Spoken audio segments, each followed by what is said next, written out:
to share something with you. That might put me in a very negative light, yeah. Relationships are not my forte. See if someone grabbed up my wife or something completely different ballgame. I'll walk away from here, and this has been like a therapy session.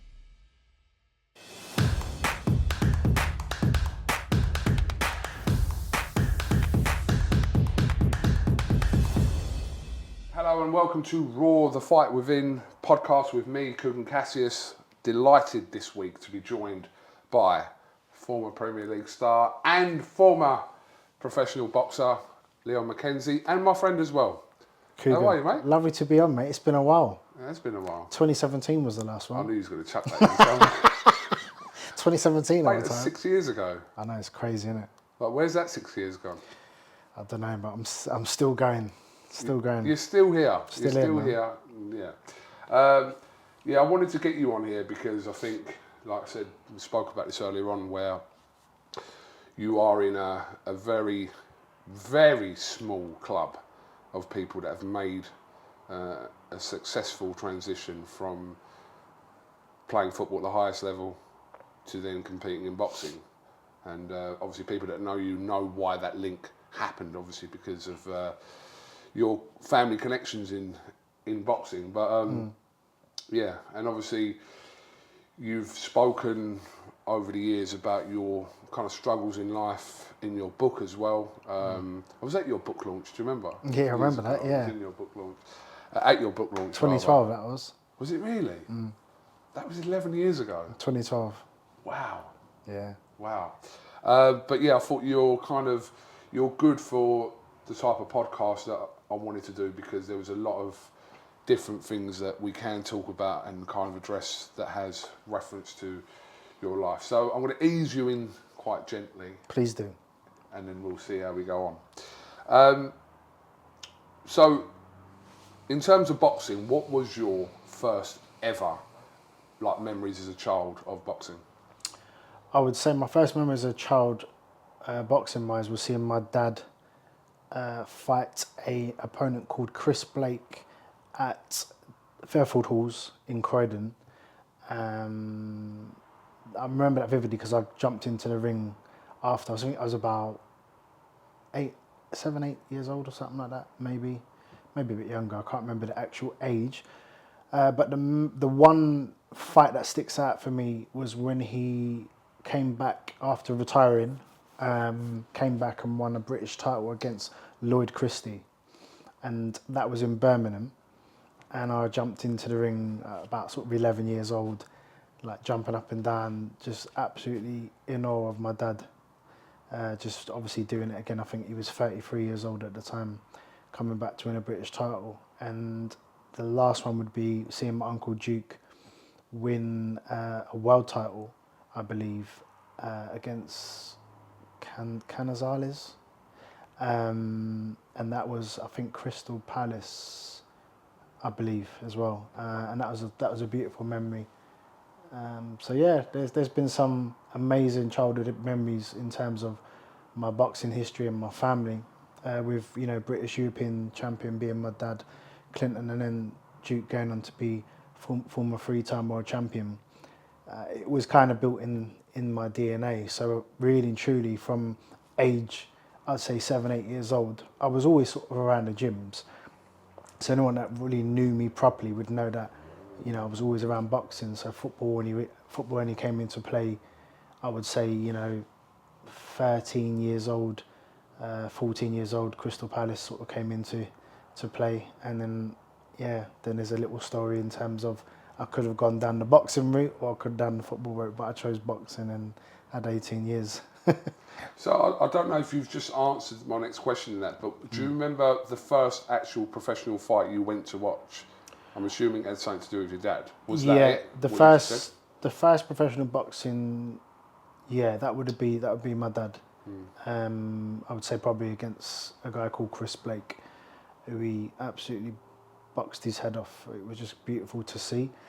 And then I went to see Nigel Benn actually one time, and my dad actually took me into the changing room to see Nigel, and I was a little bit in awe of Nigel. I was a bit of a fan of Nigel back then, and then as life goes on, I ended up going to his house in Tenerife and just getting to know him on a personal level. And, you know, he's a real good man in terms of where he is now.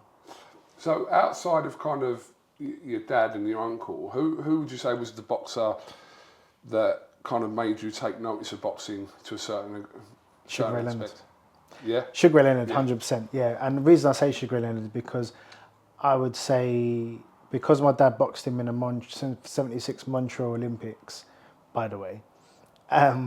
What a great thing to throw out there. just to put Unbelievable. just to put it out there. We should just end it now. You know, I just thought, you know, then I obviously started to do my own education around Sugar Ray Leonard. And, you know, after beating my dad in the Olympics, he went on to become 5-time world champion, I believe. So he was good. But between him and Mike Tyson was the person that really, you know, I'm waiting up till 4 o'clock in the morning just to see this man do a ring walk.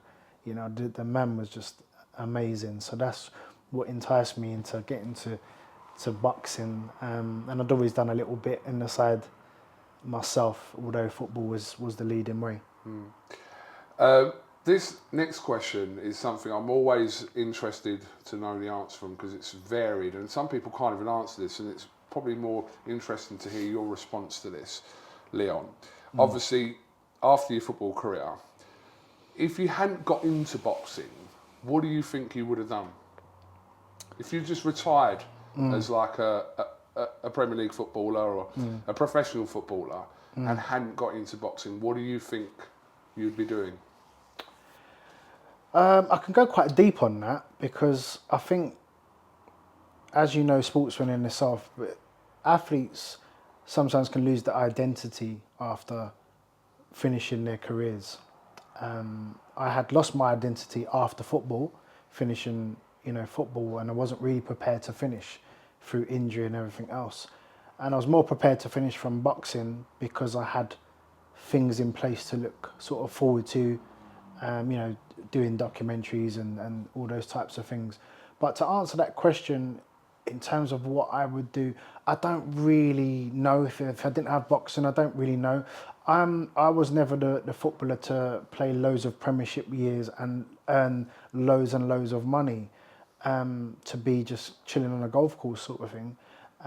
But what I will do is I've always learned how to understand life, being a realist, and understand that, yeah, you know what, I don't have a fear of working like the average man just because once upon a time I was that. I feel like I would have done anything and done anything good for whatever was to come after, to, you know, show my kids a good attitude and example in just knowing, okay, yeah, once upon a time this is where daddy was, but at the same time, you know, sometimes we have to do what we have to do. And I've done that many times in my life, regardless of Premiership football, regardless of jumping in the ring. I've got to understand my character, so I'd always do something. Do you think you would have possibly have stayed in football at some capacity after retirement? Not really. Football sort of traumatised me for a number of years, just with so many mixed emotions around it. But I've never really been into coaching as such. I've never really been in, like, to go and watch games and be that sort of fan. I'm more a boxing fan than I am a football fan. But having said that, I do, you know, I mentor the under-18s for Crystal Palace now, so I'm a mentor for Crystal Palace Football Club, which is quite ironic for me, being that was the first club I started. And now I end up, you know, being with these kids who, you know, that's where I was once upon a time, and being able to guide them and give them education around real life topics and getting them to be prepared for when it does finish, or what is to come if you do reach the goals and the dreams, what to really look out for and prepare for. So that's a fantastic position. That's what I like to do, the give back position. That's what means a lot to me. When you was a kid, do you remember the first ever, like I'm not talking about in a boxing sense, but do you remember the first ever, like, whether it was a fight or like a serious encounter in terms of What, that I had? that you had? Do you remember? Anything Oh yeah, stick I out? was bullied, man, at school. I was bullied for a little while, and that's why I sort of learnt to fight. So you remember Rocky Five and that? I swear to you not, that's when my dad was still fighting and that, and he was pulling up in a Rolls Royce at my school. So you know kids can be quite evil, yeah? So when I was getting pulled up in my school, and he had like a gold Rolls Royce at the time, there was a little bit envious and stuff, and some of the bully boys used to think, you know, who do you think you are? Just because your dad's a boxer, the same old shit, do you know what I mean? And I got tucked in a few times, and then I thought, nah, do you know what? I'm not taking this no more. So I got myself into the gym. My dad had a gym he actually owned a pub in Streatham called the Park Tavern, which is right on the corner. And there was a gym underneath it. So that's where Mark Prince used to go and people like that. So I was always in the gym. And I remember going to the school, and then, one time I beat up the school bully. Never really looked back from there. But I've had a few interesting scenarios, especially within football, where they didn't know I had a bit of boxing history. Yeah, that must be mad, because we always look at footballers now and think, oh, he could probably have her out, but then I suppose with yourself, and if you're not really educated about your background and your family's history in the sport, then... I mean, it was the same thing when I went into boxing, right? Everyone was just like, oh, another footballer, who do you think you are, you know, coming into our sport and blah, blah, blah. But the real boxing people would get it, you know, the real boxing people who would understand that actually this is not, you know, this is not a joke. It's not no gimmick thing. It's not no, I was doing it for real. And you can see that in terms of the fights I had, with the 11 pro fights I had. I mean, look, we've kind of seen, just to kind of finish off on what you're saying there, we've seen the rare occurrences. I mean, the two notable people that do stick out are yourself and Curtis Woodhouse. Yeah. Curtis Woodhouse, former British champion. But then we've seen like the situation with Rio trying to do it as well, Rio Ferdinand, and he was knocked back for a licence a few years ago. We saw whatever it was with, I know it's not the same because he wasn't a footballer, but the Freddie Flintoff situation where he had a pro fight on a card in Manchester a few years ago, people remember. But I think when you even look at those situations, but compare it to yourself and also Curtis, that you guys weren't in it for like just a bit of attention, etc. And I think like you proved that with how you fought in the ring and kind of how seriously you took it. But you're right, boxing people already know this, didn't really have to question this. No. But again, you're never going to be able to please everyone in life, right? So the main thing that I had to do is just focus on my own journey and understand my value of what I'm doing and bringing. It wasn't really about, you know, people's opinions as such. It's just doing what I had to do, and I'm real grateful to have the opportunity to do it. Because at the age I was going into professional boxing ring, you know, 35 years old, jumping into professional boxing with no amateur experience is nothing to be looked upon. Do you know what I mean? So, and then actually fighting people like Cello Renda, who's an absolute bogeyman, who's got very good pedigree. In my last fight, at 39 years old, I done my best. You absolutely did do that. Tell me about a time, and like I said, I know not a lot, but I know what you've kind of put out there in terms of things in your life that you've had to go through. But talk to me about a time where you felt that you were fighting a losing battle in your life. I would say I fought a lot of losing battles in my life, just through bad choices. What sport didn't prepare me for was life circumstances in terms of how it can sometimes hit rock bottom, right? And I hit rock bottom. And there's lots of people that understand. I've been very open about depression and anxiety. I still battle with those things to this day, but I learn how to cope with it. So I learn how to just try and find a way to make my day better and to do things that help my life now. But there was some real dark times, as opposed to, you know, trying to take my own life would be just a point of just like completely losing myself. And anyone that knows me knows that, you know, my children are my everything in terms of that's my power, they're my love. But when you're actually going through these things in life, that can just really hold you down, and your mind breaks down, and you go through that real bad depression and that real bad place of just loneliness. It's, nothing really can help you at that particular time but yourself, to understand this is only you that can help yourself to get out of this. It doesn't matter what you do. And I will say that confidently, because I've spoke to so many people all over the world. And, you always hear this opinion that society will say, most of society would say, oh, but, you were a Premiership footballer, you earned lots of money, you did this, you did that, what you got to be depressed about, right? It's the same kind of horrendous take. It's the same kind of rhythm, but it's just how the world is. It's what society has made us. So it's give us, all social networks and that's give people some kind of mouth and voice to think they can say what they want without actually affecting people later on. Do you know what I mean?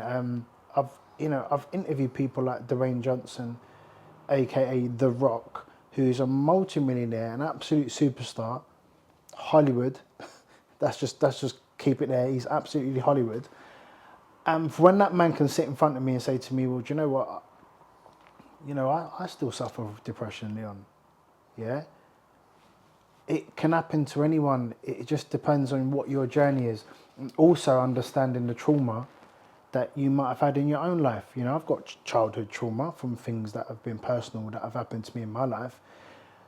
But it's not a feel sorry for me story. That I'm trying to get away from people coming, oh, stop feeling sorry for you. It's not about feeling sorry for myself. The reason why I do all the talking that I do is because I know there's so many people out there struggling for their own journey, through their own reasons of trauma, or whatever it is, or careers finishing, or, divorce, or, missing your children, or whatever it is. There's triggers in us all. So when those triggers are activated, therefore, it can put us in really vulnerable places. And that is why I speak today. Talking is the best therapy. Talking is the power for you to not only get that rehabilitation within yourself, but to produce that kind of positive energy that you put out. So yeah, I'm talking, and I'm talking about this topic because it, not only, 5 words saved my life, I believe talking really saved my life in the end. So if you're sick of hearing me talking about things that can potentially save another person's life, then just don't listen to me. I've spoke to a few people on this podcast about what you're talking about, and I suppose you're a good person to answer this, actually. What do you think about... I don't agree with this counter, by the way, but I'll put it out to you, about training your mind just not to be in that. It's not as... I don't believe that can be done with certain people. I do believe that in certain situations you can train yourself to almost not think of yourself as depressed, etc. But I know it doesn't work like that, and I think that you'll say the same thing, that it's not that easy to switch off something which is a mental illness like that. No, I think when you're going through a depressive state of mind, to tell that person to say, get out of bed, come on, you'll be all right, it doesn't really work like that. No. When your mind's broken down, you have to give yourself a certain time and understand what is going on. So you have to own that position of, I'm a bit down or I'm a bit depressed. But you've also got to understand how much power you do have in turning it around.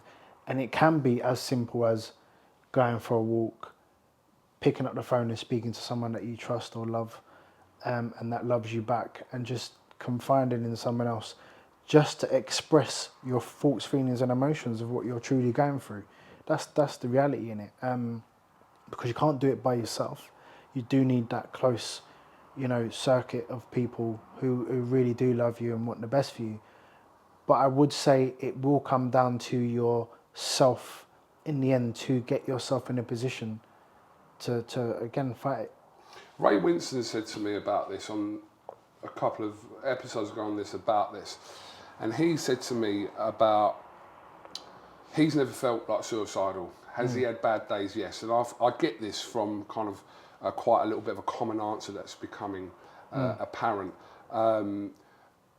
about there is sometimes so much about mental health, suicide, depression put on social media in front of your face. Even if you're not really following it, you still see it. Yeah. Is there an argument to this that if you're having a bad day or going through a bad time in your life, that's what that is? It's not strictly clinical depression. So it can trigger people to thinking that that's what they're going through, because as much as I still don't think it's been talked about, especially with men, talked about enough, but there is account to that it's so vastly out there, more so than ever, to a certain degree. Can people get kind of almost confused to think that they think one thing when really it is a bad point in their life? It's a good question. It really depends what you're trying to identify, right? So what I mean is by that is someone that is going through depression, and they might, you know, as you can see, people being more vocal. It is a lot on social medias, you know, all the context that goes out. How do you define someone having a bad day to maybe someone that is trying to take their life? So I've got a little motto on this, is that what happens to Pinocchio when he lied? The nose grew. Right, you can visually see that, right? Yeah. You can visually see that his nose going right. Okay, so what do you think happens to someone that suffers from depression? You don't see anything. It's hard to really tell. So maybe in terms of Ray Winston, in terms of what Ray's saying, I totally understand what he's saying, by the way. How do you then say, well, how is someone suffering from a bad day? Just everyone has bad days, right? But then you don't really know if someone's actually trying to check out a life, because there is no visual tales, right? There is no real clear signs. So it would be very, not shallow, but I always try and listen to someone that is trying to speak, because we don't actually know what that person is going through. Although they might not say suicide, and they might say, oh, you know, I'm having a really bad day. We don't know how many what that bad day is really what they're going on with it for. Do you know what I mean? We don't know what's going on within that bad day. So therefore, these things can lead to suicide. And I think you only really understand that more so is if I've lost people to suicide. I've lost my uncle to suicide. I've lost my sister to suicide. I've lost myself nearly, right? So you get a greater insight on what truly is mental health, right? But also, understand, of course, everyone has bad days, and you can have those little bad days. But you have to really understand the difference between just having a bad day or actually thinking about how you're going to end your life is two completely different contrasts in terms of what you are trying to put out. So whoever is putting out content in terms of mental health, be clear, be confident, and be very, very direct in what you're trying to say, but also warn people of what it might be if it is suicide content.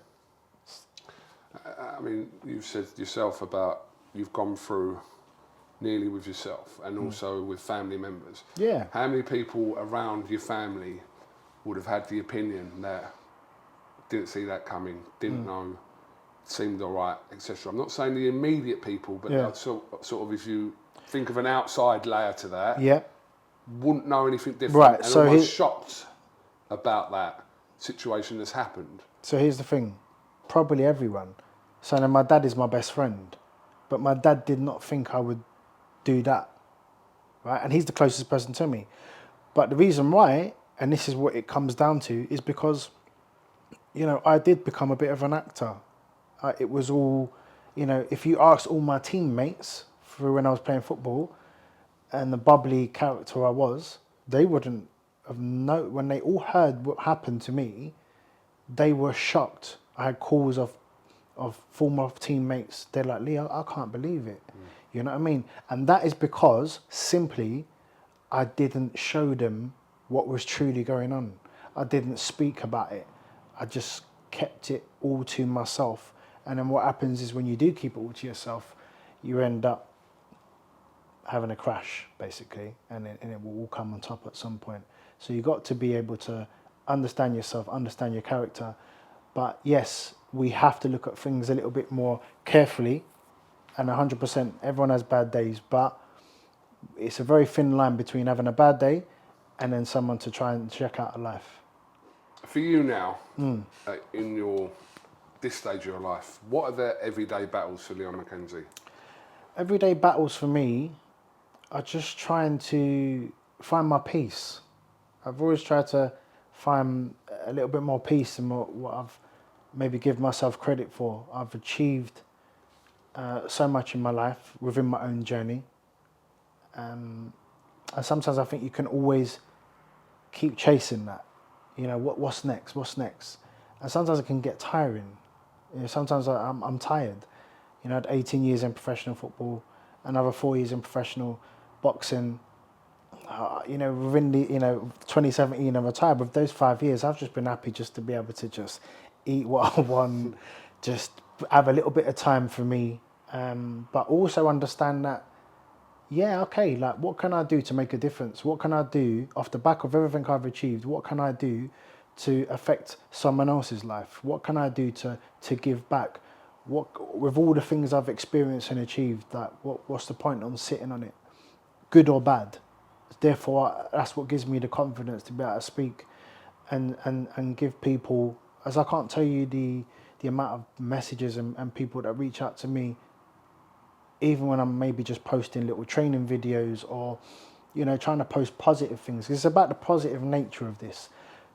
Mental health has got a very, you know, not bad aura around it, but it's not really positive where it can actually go to. So yes, everyone may suffer from mental health, but it can actually go to more of a positive place in terms of how you use it, how you come back from it, how do you respond from where you was maybe once upon a time to where you are now. And that's what I try and push out. You know, it's all about the fight it bit. That's the most important bit, you know, to try and understand where you are in your life. So for me now, it's just about just trying to give back, trying to educate, and just be happy, but within my own journey, you know what I mean? Not no one else's. Understand my own value, making the right choices, because it's not always been that. Sometimes we can make the wrong choices and then we put ourselves in a very vulnerable mental health state anyway, just through choices that we've made that are wrong, that can affect our lives, our relationships, our kids.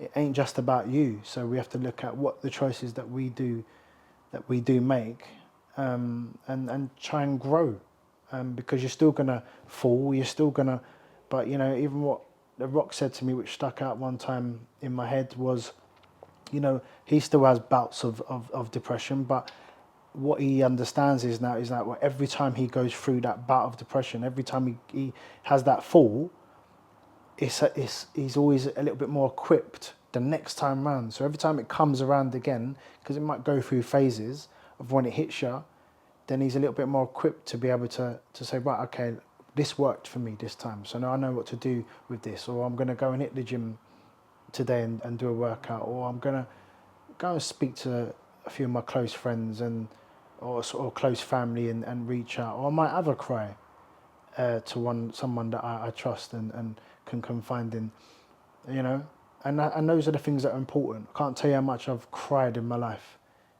no matter what achievements have come, whether that's through happiness. I've cried a lot, so, but in a good way. That was actually teeing me up for my next question. When was the last time you had to fight back tears, or do you fight them back? Yeah, I don't fight back tears, no. No, I don't. I'm just not that type of character. But the last time I cried was probably when my daughters were with me, and they were going back home to Spain with their mum. We've got a place there, and that's where their mum's from. So we've got a place there. So, you know, they were going back there. It was my first Christmas without them, right? So it was my first Christmas without my baby girls. I've got 5 children, but They were obviously leaving the country, those particular two. And yeah, it hit me. It is what it is. Again, I'm not saying it, oh, get the violins. You know what, people come on social network and be like, oh, get the violins out. Oh, stop feeling so. No, it's not that. It's not that. I just love my baby girls. Yeah, they're my power. That's the reason why I get up every day. And obviously my son to include to that, to show them, right, yeah, Daddy once upon a time was here, and you've seen the up and down roller coaster in life. But there's one thing that I need to show all of my children is the mentality in how to fight back when things ain't going right in your life, and then you'll have the ability to see and watch all the things that I've done, all the bad choices I've made in my life, to understand, okay, we've seen this before, but you'll have the ability to understand how to fight back in your own life. So that's what I am trying to project to them. You're a fighter in every sense of the word, and I don't necessarily mean as a boxer, but in life, we know that. Where does that fight spirit come from? Where does that stem from? Is it a family thing? Is it something you've developed as well as being a family thing? What is it? I'd say my dad's got a big part to do with it. He's a man that I see who's probably a little bit more vulnerable as he's getting older now. A heart of gold. But I've seen my dad suffer in many ways through bad choices. I've seen him, go through 15-round fights. I've seen him in pain. I've seen him, going out to train at stupid o'clock in the morning and have that desire and dedication around what he wanted to achieve. But the flip side of that, my dad wasn't educated in terms of life. So he lost a lot. And if you speak to my dad now, he'd be able to speak to you and be humble in the approach of understanding where he went wrong. He probably showed me to have the ability to be able to fight. This is a man that will probably die in his gym. He's got his own gym, and I respect that. He tries, and that's what he does. That's what he has the ability to do. I don't know. I think I've had to look in with myself. But first and foremost, not that I am religious, I have to thank God, truly, from my heart, because he's not left my side. I've left him on a few occasions. What I mean by that is that, when I'm in touch and I pray and I try and do the best that I can do, there's a certain power that comes within that, just knowing that you're protected no matter what you go through. And this is a person that's been elite athlete, but also, I've seen prison doors. Do you know what I mean? I've been divorced. I've been through many things in life, and I've walked many paths that most probably won't even reach. But it's all about how you respond and like since I came out of prison after football, and then writing the autobiography and trying to rebuild my life and reinvent myself. It's all about how you reinvent yourself every single time that one chapter ends. You have to continuously reinvent yourself, and that is the key to to continue in life. Do you still feel like at this point of your life that you're still having to fight your demons? Do you have demons still? It doesn't ever stop, Cougs. You just find better ways of coping. Yeah. I could sometimes maybe ruminate in terms of go back to certain things that have happened and certain things that have held me down, and that can slow you down a bit if you get in the habit of always going back to those places that made you feel sad. Then you're going to always be there, right?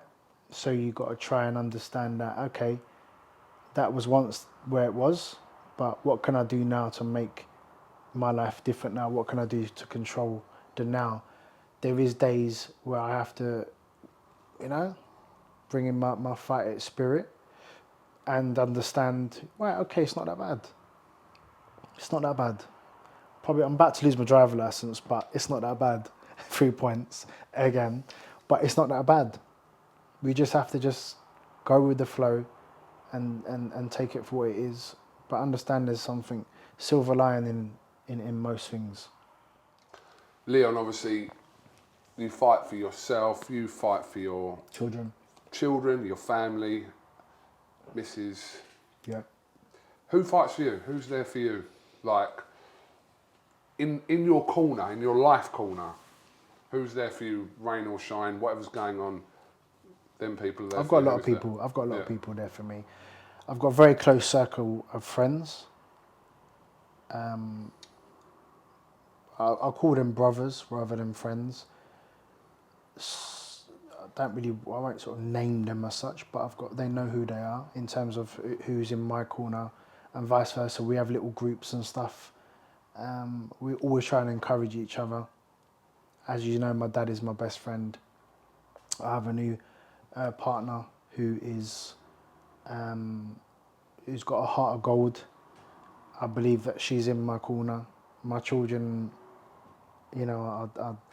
are my everything. So they are very much in touch with my feelings. They kind of know their daddy now, and I try and explain that or elaborate. When I say that they know their daddy, they kind of know when I'm feeling a little bit sad, right? Kids are so intelligent, more so than you probably would think. But there's been times where my girls have pulled me out of that little moment of, that little moment of distress or that little moment of sadness. It might be one of my daughters just like literally just like stroking my face, or, there's been times where they'd be like, "Love you, daddy."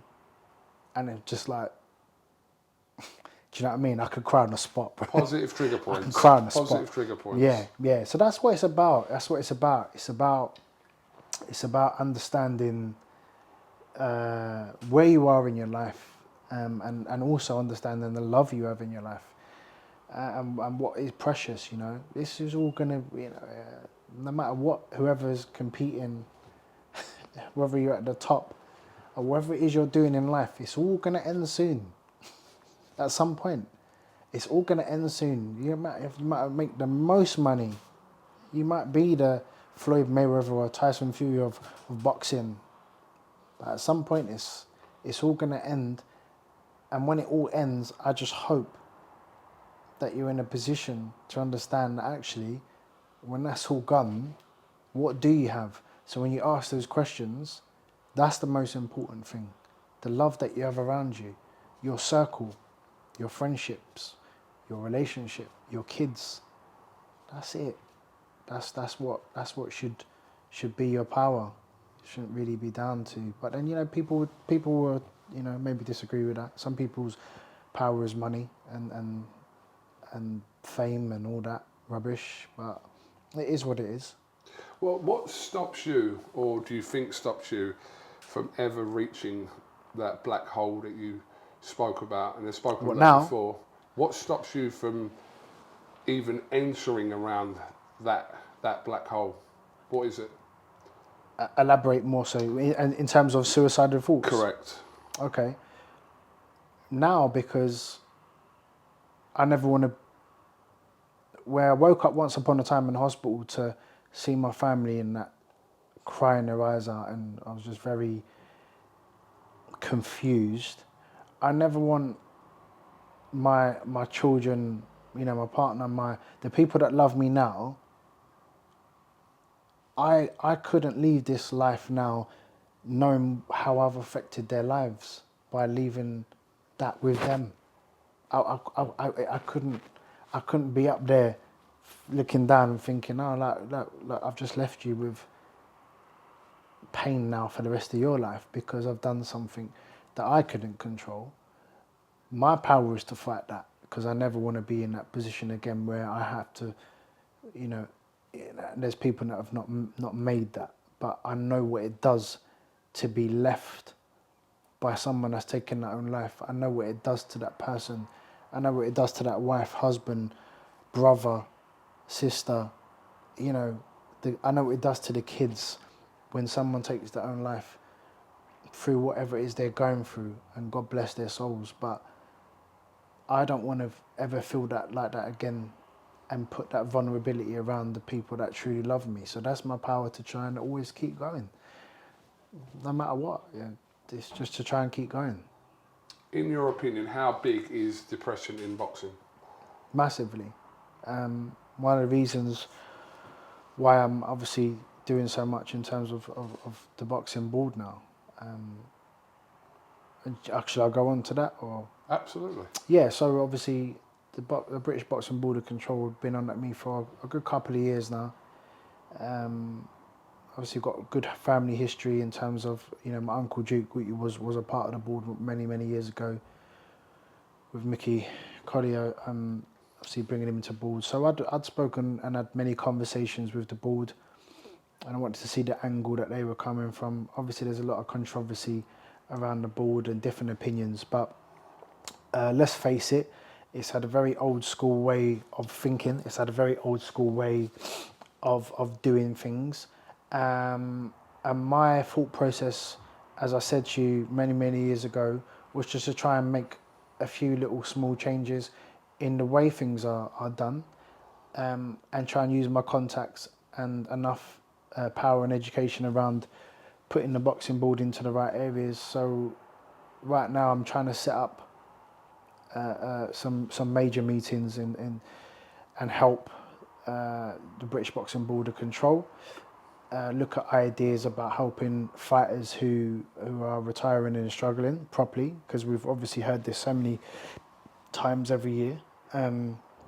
So I'm going to try and collaborate them with Sporting Chance, who are an amazing charity in terms of what they do and what they provide with therapy, from psychological point of view, and all the things that they do. So hopefully that comes into play, and I can make that happen. So yeah, I've had a few meetings with the board, so we're going to collaborate with Sporting Chance. I'm hoping that pushes through, because that'll be massive because of what Sporting Chance do provide with therapy, psychologists, even rehab location. I've actually been in there to get away from everything, which was so helpful, and I had my therapy. I still see a therapist till this day. I think it'd be massive for the boxing world, and you know, and I know that's the truth, because I've had a few boxers reach out to me already, and I've had to help them and put them onto therapists, psychologists, get them some specific help, you know, and put them in the right direction. So it's positive, and that's really the forefront of why I've wanted to go involved. It's not so much to deal with all the other bits and bobs within the boxing. It's to do the things that maybe people don't see, and just help fighters get into the right help. I spoke to another fighter the other day who just had a detached retina, who was in a really kind of lonely place, and very promising fighter he was. And I'd spoken to him within great detail. I'm now just trying to help him get into that next chapter. What is he going to transition into? What is his interest? What does he like doing? Because he didn't really know what he was going to do. So just those conversations of just letting fighters know, like, you're not alone, but this is what I can try and do to help, and pushing them into the right direction. I think that's what boxing needs. It's not just about when you're on top of the world, or you're under Eddie Hearn and you are, a flashing, you're the man, right? Flavour of the month. Flavour of the month, or whatever it is, or however long it lasts. But when it all ends, that's when it really matters. So. And do people care when it ends? No, of course they don't. Because not everyone, but because whether it's a business element or whether it is, you have to look at fighters that come now to maybe shows and if you're not relevant, you're not relevant. I'm not relevant in boxing anymore. Like I don't really. There's people that I see in boxing that probably won't even bother having a conversation with me just because I'm not relevant. But when I was probably relevant, they were the same people that were all in my face having conversations. So it's all noted, it's all observed. Does it really stop my journey? Not really. Does it really bother my journey? Not really. But that's the reality in the world we are in. You know, you have to understand how fickle it is. You have to understand your circle's got to be real tight and small because they're the ones that really only truly care. The only people that see how fickle it is are retired fighters because, like I said, we spoke about this earlier about if you're in media, you kind of keep a little bit of your relevance to someone who's possibly still in the public eye to a certain degree. But I think for retired fighters, and there's more so that are not, I think when they stop boxing, and like you just compared it to yourself, when they stop boxing and it's like a year down the line and it's almost like, oh, Leon or so-and-so, like whoever it is, it's almost like that person's the only person that's going to feel exactly how fickle the sport is, if that makes sense. I only really probably know that just through my dad and my uncle. So, with respect, my uncle's a former 3-time world champion. He probably struggled to get a ticket. But do you know what I mean? My dad's a former British European champion. Why would you struggle to get a ticket? Is this my point? It's the same in football. Honestly, it's the same in football. I've played 18 years of football. Now, I'm obviously working with Crystal Palace now, but there's times and things where I'm just like, I've got actually asked to get a ticket. I'll get one, but it's like, you know what I mean? It's like, come on now, So sometimes I think there's got to be certain respect there in other areas. I truly believe that. Okay, final one. Answer this as in whichever way you kind of see the interpretation. But what still drives that fight within you today? What is it? What are the factors that get you out of bed in the morning and strive you to finishing off the day? What drives that fight still within you as a person? I think my spirit is special in itself because I truly believe that God has got my back. So the times that I've not wanted to get out of bed, at some point I will to try and achieve what I can in that particular day. So, I do a lot. I'm at TalkSport still. I'm in my 3rd series, which is kind of a similar sort of podcast role called After the Lights Go Out with Steve Harmison. That's like fantastic in itself of what it does from a therapeutic point of view. We have former athletes on talking about careers and trauma and addiction and all these things that are, I think very important to speak about, and commendable of the athletes coming on, being brave and speaking about those things. My children, seeing them grow, doing the best I can for them, just trying to be the best me. That's my drive, is trying to be the best me, trying to make a difference. After competing, the competing days are over now. So how can I make a difference in other people's lives apart from my own? So that's what my goals are. That's what I want to try and achieve. That's why, with the documentary coming, God willing, this year, it's been 6 years. This is the 6th year. So it's done, it's ready. We've got a few things to do, but those things I look forward to, of what it can do and the change that it can make, and just trying to be as happy as I can, because you can't be every day happy, but you can make a difference to what you do in terms of trying to be. That's it, really. Okay, well, Leon, listen, I much appreciate your time. I wanted you to do this because I know that without knowing everything you was going to say today, I kind of knew that certain topics you were the right person to. Was that okay? Yes, mate. You answered. It was answered No, okay. listen. Every answer is subjective I never know to if you whoever's can- asking. 'cause- Absolutely. But no, it's good, and we see, like, just to finish up on that, Tyson Fury talking so much about his journey and his struggles with mental health. But I think for yourself, and you've been doing this for a long time as well, and I think Before Tyson Fury. before, of course, and you've spoke openly across 2 high-profile sports, and it's not specifically connected to sports, but that has been a part of your life, obviously. So it has obviously impact there. But I think It's bigger than me. It's not fundamentally about me. I don't talk just to hear the sound of my own voice. I talk because I know what it does for someone that may be listening that's struggling, right? And then you have to look at, like your Tyson Furies and the people that have higher profiles. It's great that they're in a position to be vulnerable and be able to speak. He's an amazing athlete in terms of what he's achieved. But also, you have to be as real as you can with it as well.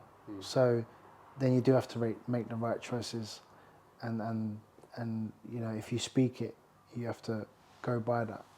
But surely it's a case of, if whatever Tyson Fury says or whatever you say, if it helps It's bigger one than us. person, There you go. That's why you have if to. it helps one person from making a choice that, I was trying to word that in a way, but you know Just what I to mean. check out, yeah. If it stops someone from killing themselves, as say how it is, Yeah. stop someone from killing themselves, one person, surely keep talking. Surely. 100%. You gotta say, that's why I never knock the Tyson Furies or anyone that comes forward and just has the ability to be open and vulnerable at that particular time. No matter their position, it's just more highlighted when you are a higher profile. So people will obviously look into that more so. But there are average, normal, working people Absolutely. that need to be heard as well. Absolutely. And that's the courage that we have to give them when we're in these positions. We have to give them that courage to be able to speak. It's not just because you're an athlete or you're a celebrity or therefore everyone's got to listen to you. Nah, there's someone down the road who's a postman struggling. So No, absolutely. I think obviously the point I was making, which I know you get anyway, is that the reach and the more high profile someone is, the wider that message can Correct. potentially go. Correct. I think that's the point. That's exactly that. So if you have been through those experiences, credit to you and the people that do speak. Leo McKenzie, thank you very much for joining me on Raw, The Fight Within. We'll catch you next week. Make sure to comment, like and subscribe. Leon, thank you very much. Thank you, mate.